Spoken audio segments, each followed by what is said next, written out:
Hi everyone. In this video, I'll show you how to remove a network location in Windows 11. If you no longer need a mapped network drive or a specific network folder, follow these simple steps to remove it. Let's get started.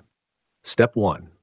First, open File Explorer by pressing Windows key E on your keyboard by clicking the folder icon on your taskbar. Step 2. In the left-hand pane of File Explorer, locate and click on This PC.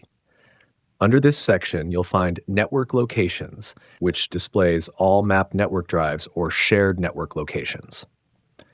Step 3. Find the network location you want to remove, then right-click on it. From the menu that appears, select Disconnect or Remove. This will instantly remove the network location from your system. If the network location doesn't disappear or you encounter an error, you can also remove it using the command prompt. To do this, press the Windows key, type Command, and open Command Prompt as an administrator. Then type the command net use drive letter/delete and press Enter. Replace drive letter with the actual letter of the network drive you want to remove. And that's it.